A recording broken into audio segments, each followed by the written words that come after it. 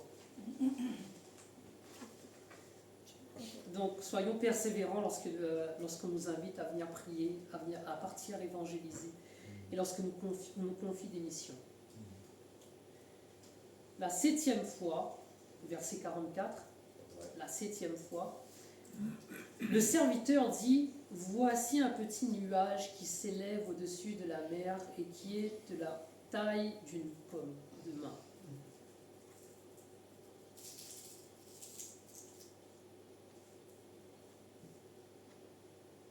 Donc le serviteur, on imagine, il monte, il regarde par la fenêtre, il y a un nuage d'une petite pomme d'une pomme de main. Donc il fait ciel bleu, ça c'est le nuage. Quand on prie, des fois, on n'a pas ce qu'on. Des fois, moi, j'ai pas ce que je demande. Tu peux demander une villa avec piscine. Et Dieu, qu'est-ce qu'il te donne? Il te donne une petite maison, une maisonnette. Et ça, c'est marrant des fois. Parce que Élie dit quoi? Un grondement annonciateur de pluie. Et le serviteur, il regarde et il y a un petit nuage. Il y a un petit, tout petit. Imaginez la situation. Donc Élie prie pour un grondement. Grondement annonciateur de pluie. Pour moi, un grondement, c'est que ça va bien tomber. Mais non, il n'y a qu'un petit nuage. J'aimerais te dire, mon frère, ma soeur, lorsque tu pries pour un projet, si Dieu te donne un petit truc, c'est que tu es capable de gérer un petit truc. Si tu pries pour avoir une grosse voiture, et que Dieu te donne une petite voiture, c'est que la grosse voiture, elle n'est pas pour toi. J'ai ramené ma voiture au garage, c'était quand? C'était il y a 2 semaines, vendredi, ouais, il y a 2 semaines. Il y a 2 personnes qui discutaient, du coup le garagiste, il y a quelqu'un qui était là. Il disait que, ah ouais, j'ai vu une voiture sur le bon coin et tout, je crois que c'était de mémoire, je crois que c'était une Bentley. Et il a vu qu'elle coûtait que 15 ou 20 000 euros. Le gars, il voulait l'acheter, mais le garagiste lui a dit, mais tu sais, pour changer les plaquettes, les disques, les pneus et tout, t'en as pour 30 000. Alors, imaginez que le gars, il puisse acheter la voiture qui coûte 10 000 euros, quand il arrive pour changer 2 pneus, ça coûte 30 000 euros. Comment tu fais? Et je pense que Dieu, il est comme ça aussi avec nous. Ouais. Si tu ne peux pas gérer 10 000 euros, tu peux te prier pour 10 000 euros, Dieu va te donner 1 000 euros. Parce que Dieu sait ta capacité à gérer des choses. Amen. Si Dieu te donne quelque chose, je suis certain que Dieu fait toujours en fonction de nos capacités. Et si Dieu voit que tu peux gérer cette chose, Dieu va ajouter. Et Dieu, il fonctionne comme ça. Dieu ne va pas te donner quelque chose pour que tu sois noyé en dessous de ce que tu ne puisses faire. Il ne faut pas croire que Dieu te connaît. Dieu sait ce que tu peux et ce que tes limites. Parce que Dieu est sans limite, mais nous, c'est Dieu qui peut augmenter nos limites, qui peut nous faire grandir et voir au-delà de toute chose. De ce que tu dis là, j'ai une image. C'est vrai. Si tu n'es pas capable de pouvoir gérer ton ministère, c'est-à-dire ta maison, qu'est-ce que tu veux aller gérer un ministère comme celui où tu es? Le plus grand ministère est déjà chez nous. Exactement. Et c'est exactement, tu vois, c'est ça. C'est ça, oui, c'est ça. Dieu fait en fonction de nos capacités. Voilà. Et en fonction de ce que tu es, Dieu va ajouter. Je ne sais pas si tu pries pour quelque chose et que tu as prié pour de grandes choses et là maintenant c'est tout petit. Si Dieu donne comme ça, c'est que c'est sa volonté. Parce que nous, on prie Dieu et Dieu va faire. Et moi, je pense que Dieu donne en abondance. Amen. Amen. Concernant le petit nuage, on va continuer à lire un petit peu. J'avais écrit ceci après. Alors tu pries, tu es chrétien, et il n'y a qu'un petit nuage. Alors imaginez le serviteur, grand Élie, prophète de Dieu, tout ça, il prie, et le serviteur regarde comme ça, et il voit, ah ouais, c'est petit quand même pour un grand mec comme Élie, un grand prophète. Ouais. Et ouais, pour rebondir là-dessus, c'est que Dieu, après, il ajoute. C'est à nous de faire confiance.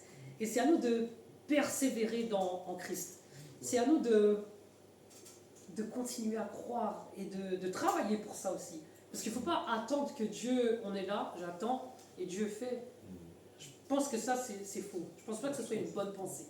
Je pense que Dieu met dans ta vie, mais il faut travailler quand même. Parce que si tu restes assis comme ça, et bah, c'était comme on a vu là l'exemple avec Dominique, comme tu avais dit la semaine dernière, il y a 2 semaines ou la semaine dernière, il faut travailler quand même. Il faut toujours travailler pour agrandir. Pour grandir, c'est ça, bon courage. Et donc pour en revenir aux serviteurs, quand le serviteur voit le petit nuage, il faut essayer de déterminer, de connaître son attitude. Peut-être Élie, il avait beaucoup prié, il a pris de toutes ses forces pour voir ça. Il n'y a qu'un petit nuage. Si un frère ou une sœur te confie son projet et que tu vois que c'est qu'un petit nuage, nous, quelle est notre attitude là-dedans? Je pense que nous devons continuer à prier et encourager ce frère ou cette sœur à prier et à prier avec lui pour que ce projet puisse croître et que ce projet puisse grandir aussi. Amen. Nous ne sommes pas là pour juger. Ou bien même, t'imagines, toi tu pries, les gens de ton quartier, de ta ville, c'est un chrétien, regarde ce que Dieu fait, il fait rien. Mais non, c'est parce qu'à ce moment-là, tu peux gérer ça. À un moment plus tard, je pense que Dieu, je suis sûr que Dieu ajoute et que Dieu va faire grandir et qu'à travers Dieu, qu'à travers toi, pardon, Dieu va faire voir sa gloire. Amen. Et c'est à ce moment-là qu'il faudra rendre grâce à Dieu, qu'il faudra témoigner de la grandeur et de la puissance de Dieu dans ta vie.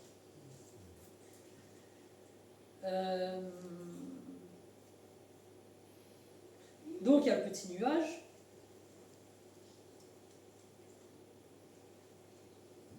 Il y a le petit nuage, le serviteur voit le petit nuage.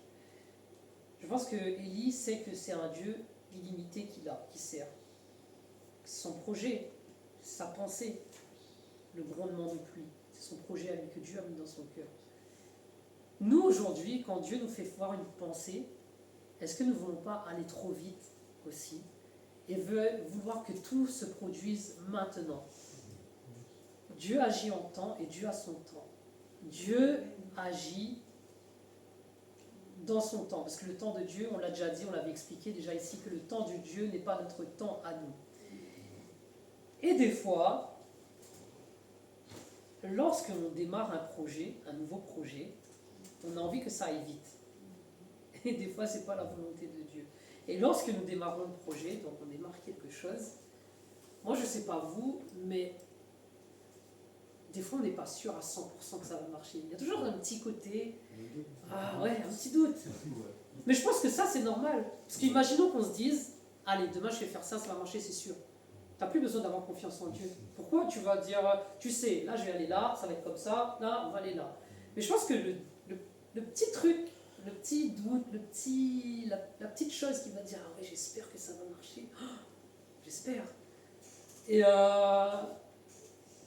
quand on regarde les images qui sont au fond de l'église, moi je n'étais pas là quand ça a débuté ici, quand on voit les images qui sont au fond, je me dis, ça se peut que quand ils sont arrivés ici, ils se sont dit, j'espère que ça va fonctionner quand même. Ah oui. Et je pense que c'est à travers ça que l'on va prier, et c'est à travers ça qu'on va connaître Dieu. Et c'est à travers ce petit truc-là, cette petite incertitude qui nous donne de nous remettre entièrement à Dieu. Et quand on démarre un projet, je pense qu'il ne faut pas avoir peur de se donner à fond, ne pas avoir peur de se salir au sens propre du terme. Pas salir spirituellement, vous avez compris ou pas? C'est quand on voit, là ils étaient dans les travaux, c'est normal, je pense que quand on commence un projet, il faut se donner à fond, il faut mettre la main à la pâte comme on dit, et ne pas avoir peur. Et il faut être encouragé dans tout cela. Parce que c'est à travers toutes ces petites choses que Dieu fait grandir et que Dieu fait croître. Et j'aimerais vous raconter 2 petites choses aussi de ma vie personnelle, partager ça avec vous. Quand Dieu met ce petit doute, ce petit piquant. Quand j'ai connu Lauriane, au début, quand un garçon m'a parlé d'une fille, surtout quand il y a les copains et tout à côté, est-ce qu'on y va, nous les hommes? Ouais, là j'y vais, je vais gagner. Ah non, quand même un petit truc, hein, imagine qu'elle me dise, ah non, pas. En plus, il y a tous les copains à côté qui te regardent. Ah mais c'est comme ça. Et pourtant, ça fait 18 ans maintenant qu'on est ensemble. Mais si elle avait ce petit truc-là au début, mais ça emmène après, ça engendre à de très grands projets, de très beaux projets. Et là, ça fait 18 ans qu'on est ensemble. Et on est heureux. Et pourtant, au début, je suis partie la voir. J'étais un petit peu, voilà. Comme je me rappelle aussi quand on a eu Louise, Lauriane était en congé maternité. Et des fois, je la gardais tout seul, une journée. Ben, la première fois où Lauriane est partie travailler et que je suis restée tout seul avec Louise à la maison, j'avais un peu d'appréhension parce que je me disais, wow, c'est regardé comme ça, qu'est-ce qu'on va faire tous les deux? Et vous voyez, et maintenant, ben, on est habitué à avoir ces moments-là, elle et moi, et c'est de belles choses. Et je pense qu'au début, quand il y a le petit doute, ben c'est Dieu, c'est grâce à Dieu qu'il y a un petit doute, et c'est grâce à Dieu qu'on doit prier pour qu'il nous rassure.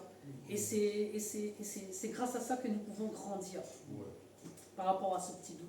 Parce que sinon, je vous l'avais partagé ça avec vous la semaine dernière, c'était si on est trop sûr de nous, on va dans l'aveuglement.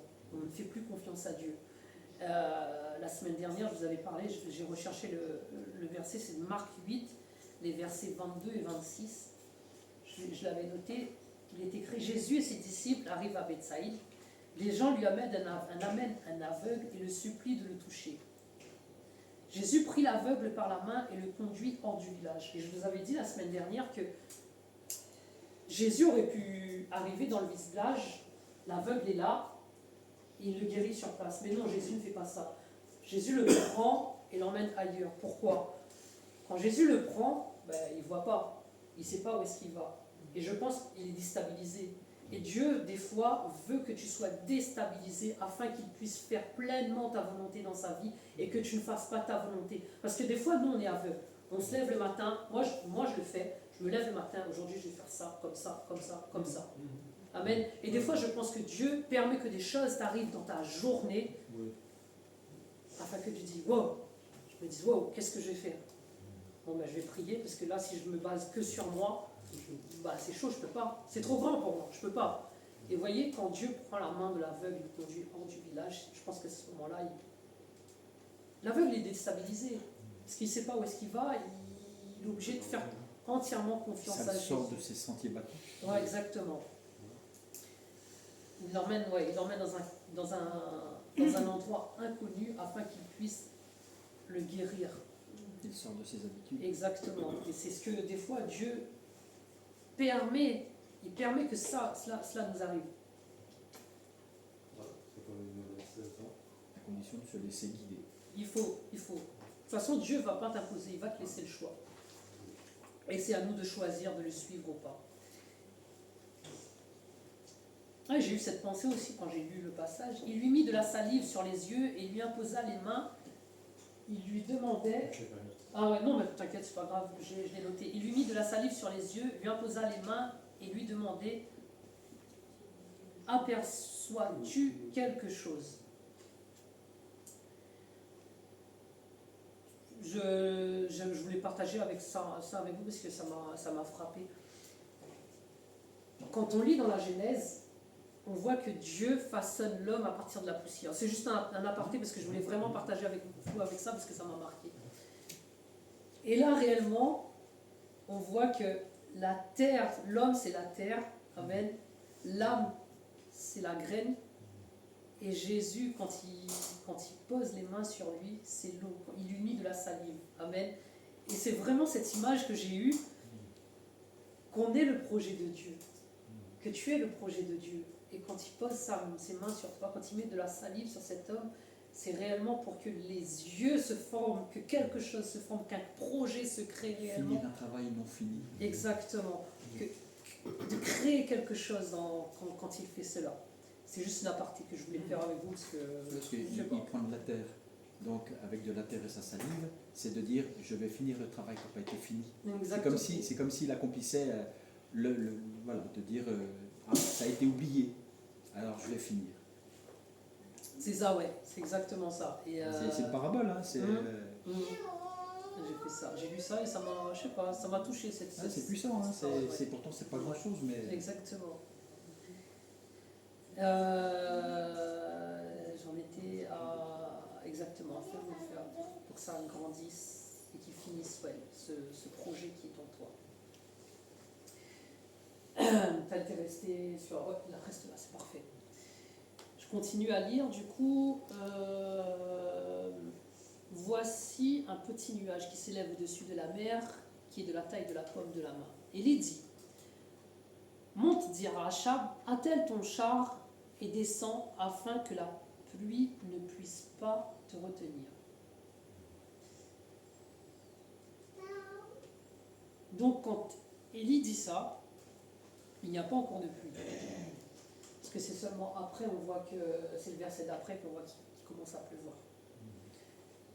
J'aimerais te dire ce matin que dans ce passage, on voit que Élie fait tellement confiance à Dieu que lui déjà, il proclame ce qui va se passer. Et je pense que nous aussi, nous devons proclamer des choses que nous voulons voir arriver. La parole de Dieu nous dit que, c'est dans l'hébreu qui dit qu'il appelle à l'existence ce qui n'existe pas. Et quand Élie proclame cela, c'est qu'il est déjà là-dedans. Amen. Amen. Il y a dans Jacques aussi, dans Jacques 3, j'avais relevé cela, quand on parle de la langue. On parle la langue à un gouvernail. Mais le gouvernail, il peut aller ramener le bateau à la perdition, mais il peut ramener le bateau à bon port aussi. Amen. Et il faut que c'est cela que nous voyons, le pouvoir que nous avons avec notre bouche, quand nous proclamons quelque chose. Et nous voyons que, par rapport au grondement toujours annonciateur, quand Dieu va dire quelque chose, il va le réaliser. Peut-être pas dans le temps que nous espérons, mais dans son temps à lui. Exactement. On le dit souvent que Dieu n'est pas de la même nature que nous. Dieu ne peut pas mentir. C'est pas dans la nature de Dieu de mentir. Et j'avais vu un exemple comme ça qui disait que, imaginons, Jésus est là devant nous, il est là, en chair, en os, vraiment. Et il se tourne comme ça, il dit là, le mur là derrière, il est vert. Dieu est Dieu, Jésus ne peut pas mentir. Dès qu'il va proclamer que le mur est vert, le mur deviendrait vert. Parce que Dieu ne ment pas. C'est comme ça, moi, que je perçois les choses. Parce que Dieu, quand il dit quelque chose, qu'il va proclamer, c'est que ça va arriver. Ça se fait.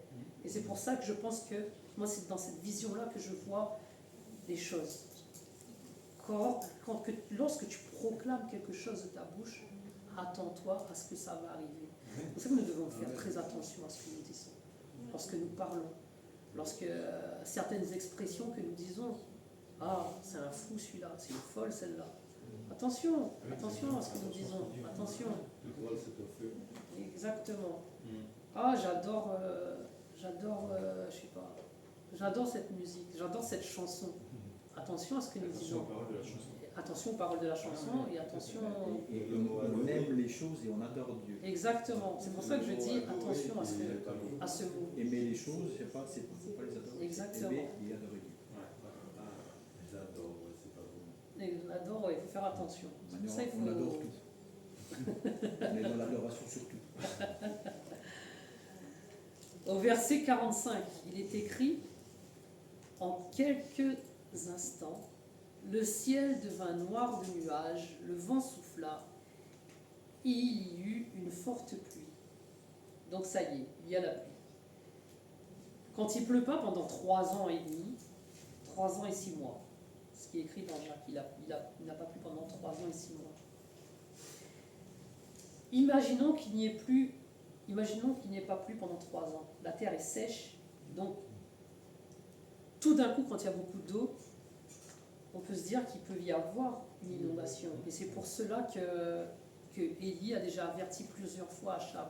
Attention, prépare-toi à partir parce que tu ne pourras pas rapporter du coup à Jézabel toutes les grandeurs que Dieu a fait, tout ce que Dieu a fait. Et que s'il pleut, c'est grâce à Dieu.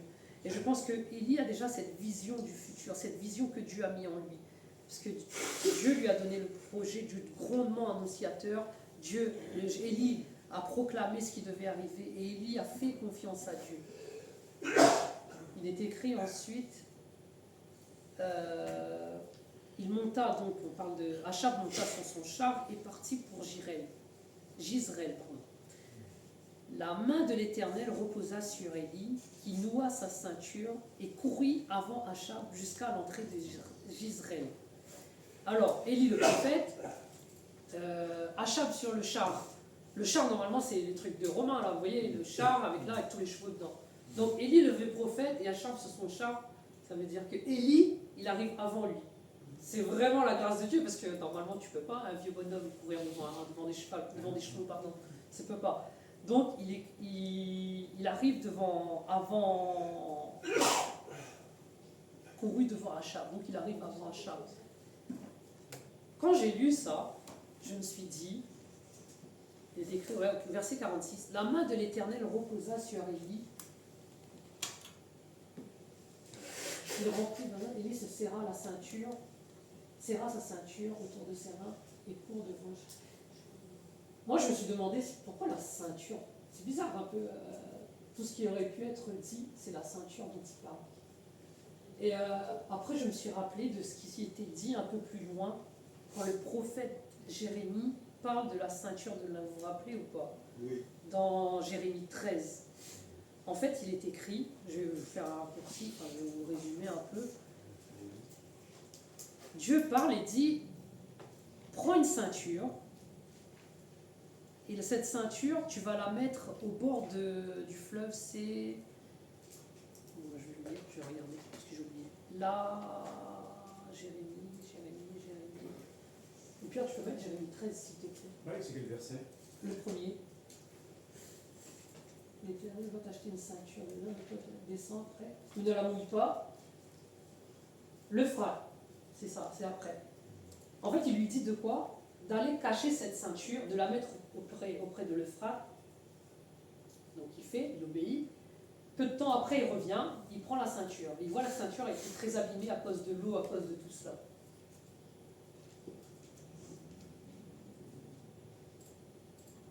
Et cette ceinture de l'Euphrate, voilà, près de l'Euphrate. En fait, cette ceinture, elle est abîmée. Et un peu plus loin, quand on lit, on voit que comme la ceinture est abîmée, c'est une image. Dieu, l'Éternel, a voulu s'attacher à Israël, ou à ce peuple, mais ce peuple s'est détourné de lui. Et c'est comme ça que Dieu va rendre le peuple dans ce sens-là, en une ceinture vieille, abîmée, dont personne ne pourra s'en servir. Et là, quand Élie met sa ceinture et qu'il pleut, on peut se penser que la ceinture elle va être mouillée. Amen.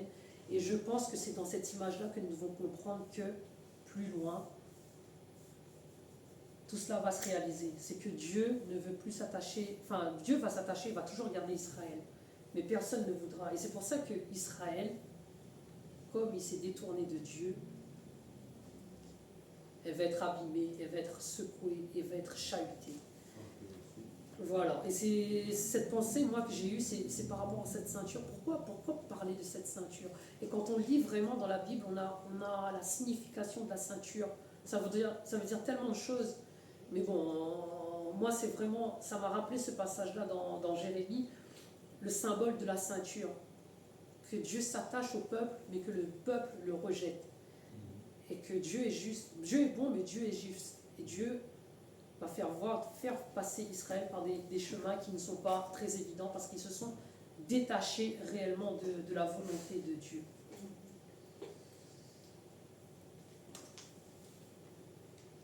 Pour revenir à notre passage, pardon.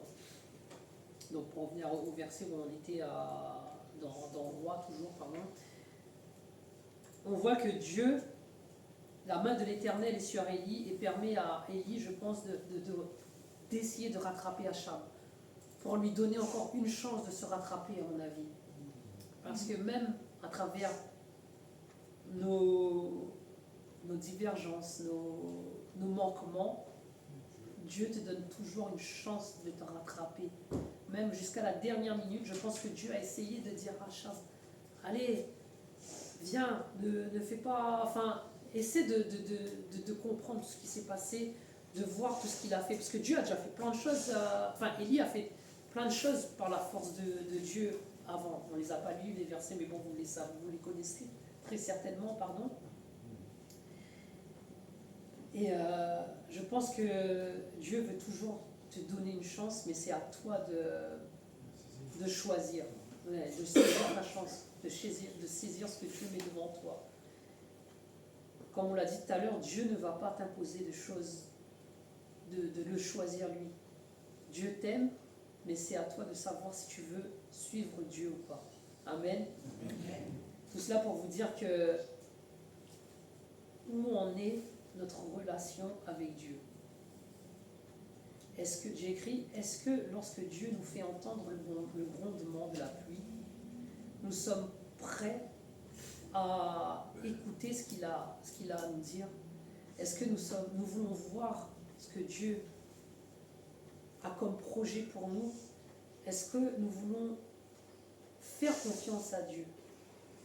Il ne faut pas oublier que lorsque nous avons un projet, le projet naît de l'intérieur. Ce n'est pas quelque chose d'extérieur. Et c'est Dieu qui fait naître quelque chose en toi. Et peu importe là où tu en es dans ta vie, mon frère, ma soeur, si tu es dans une période de sécheresse, sache que le grondement arrive et Dieu ne te laissera jamais dans la sécheresse toute ta vie. Là, ça a duré 3 ans. Des fois, ça peut durer plus longtemps. Ou moins longtemps aussi, ça arrive aussi. Mais je pense que Dieu ne nous abandonne jamais. Amen.